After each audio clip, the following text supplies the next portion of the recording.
Hey everyone, figuring out the right investment strategy can feel like trying to pick the fastest line at the DMV, confusing and kinda stressful. You hear all this talk about growth stocks, value stocks, dividend stocks, it's enough to make anyone's head spin. Trust me, I've been there. But don't worry, in this video I'm breaking down 3 of the most popular investment strategies: growth investing, value investing, and dividend investing. We'll cover how each strategy works, who it's best for, and by the end, you'll have a much better idea of which one aligns with your financial goals. And make sure you stick around until the end, because I've got a simple checklist that'll make choosing the right strategy way easier.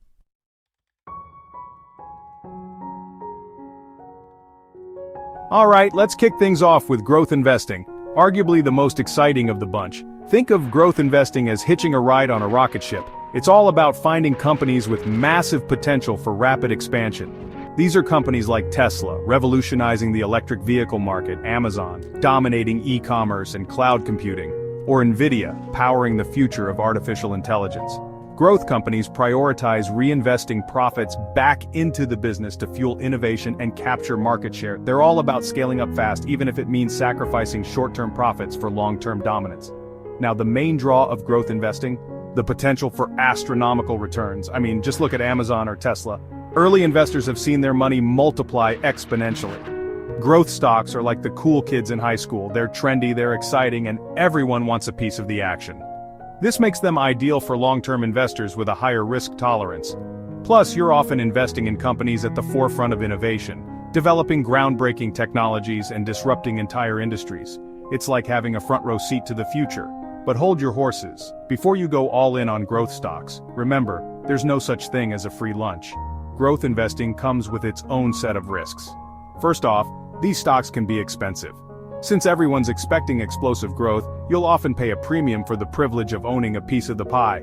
Secondly, growth stocks can be volatile, especially during market downturns. When the market gets spooked, investors tend to dump their riskier assets first, and growth stocks often take the biggest hit. So, is growth investing right for you? Well, if you're the kind of investor who thrives on excitement, has a long-term investment horizon, and is comfortable with higher risk, then growth investing might be a good fit. It's perfect for those who believe in the power of innovation and want to be part of the next big thing. But remember, growth investing isn't for the faint of heart. It requires patience, a strong stomach for volatility, and the willingness to ride out the inevitable ups and downs of the market. To sum it up, growth investing is like investing in potential. You're betting on companies that could become the next Amazon or Tesla. It offers the potential for outsized returns, but comes with higher risk and volatility. Remember, diversification is key. Don't put all your eggs in one basket, even if that basket is filled with promising growth stocks. Now let's move on to a completely different approach. Value investing. If growth investing is like riding a rocket ship, value investing is more like cruising in a classic car. It's all about slow, steady growth and finding hidden gems.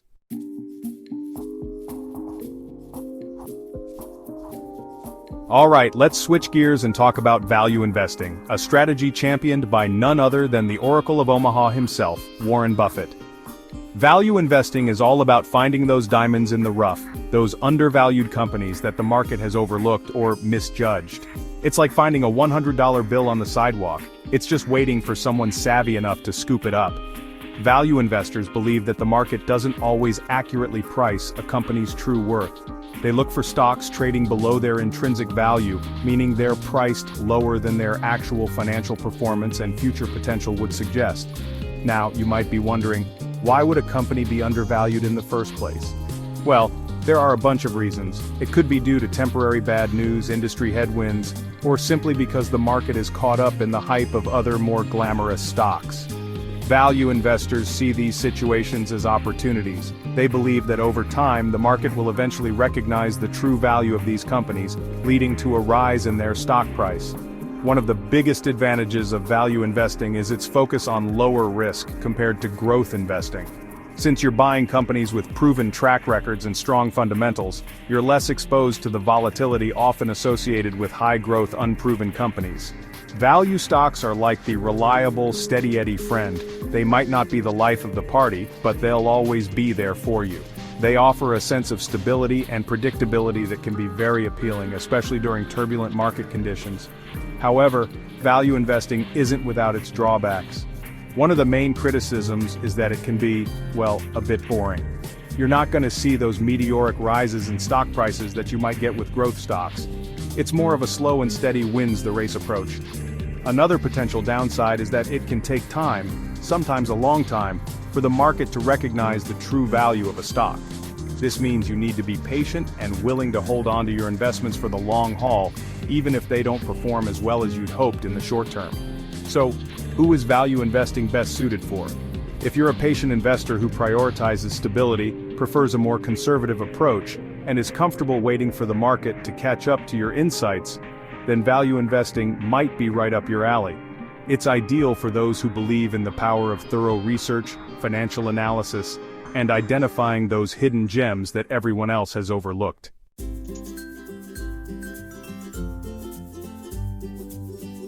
Alright, let's dive into the world of dividend investing. This strategy is all about building a stream of passive income money that comes in regularly without you having to lift a finger. Who wouldn't want that, right? Dividend investing is like owning a rental property, but instead of collecting rent checks, you're getting dividend payments. These payments are typically made every quarter, and they can really add up over time, especially if you reinvest those dividends to buy more shares. Think of it like a snowball effect. As you accumulate more shares, you receive more dividends, which you can then use to buy even more shares and so on. It's a beautiful cycle that can lead to significant wealth building over the long term. So if you're looking for a way to generate passive income and potentially live off your investments one day, dividend investing is definitely worth considering. Now, when it comes to dividend investing, not all dividend-paying stocks are created equal. You want to look for companies with a proven track record of paying and increasing their dividends consistently over time, and that's where dividend aristocrats come in. These are companies that are part of the S&P 500 index and have increased their dividends for at least 25 consecutive years. Talk about consistency. These companies are often industry leaders with strong competitive advantages and a history of weathering economic storms. They're like the reliable, dividend-paying machines of the stock market. Investing in dividend aristocrats can provide a sense of stability and confidence, knowing that these companies have a long history of rewarding their shareholders through thick and thin. So, you're probably wondering, where can I find these dividend-paying gems? Well, you don't need to go on a treasure hunt. There are plenty of resources available to help you identify potential investments. One option is to use a stock screener, like the ones you can find on Yahoo Finance or Google Finance. You can filter stocks based on dividend yield, payout ratio, and other factors. Another great resource is your brokerage account. Most brokerages offer research tools and screeners that can help you find dividend-paying stocks that align with your investment goals and risk tolerance. And don't underestimate the power of good old-fashioned research. Take the time to read company annual reports, check out financial websites, and stay informed about industry trends. Now, before you go all in on dividend stocks, it's important to remember that no investment is completely risk-free.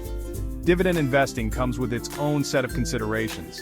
One risk is that a company could cut or even eliminate its dividend if it experiences financial difficulties. This can happen unexpectedly and can significantly impact your investment returns. Another thing to keep in mind is that dividend yields can fluctuate.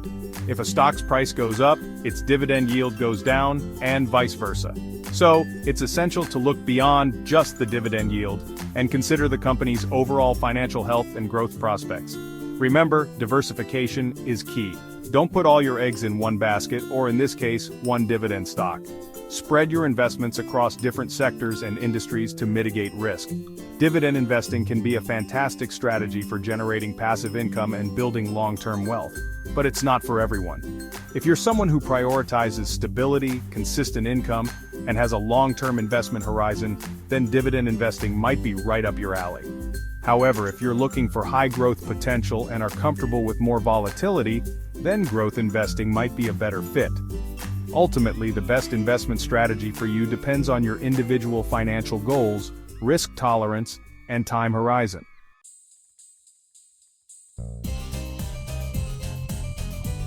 And there you have it, a breakdown of 3 popular investment strategies: growth, value, and dividend. Remember, there's no one-size-fits-all approach to investing. The key is to understand the pros and cons of each strategy and choose the one that aligns best with your financial goals and risk tolerance. Now I want to hear from you. Which strategy resonates most with you? Are you Team Growth, Team Value, or Team Dividend? Let me know in the comments below.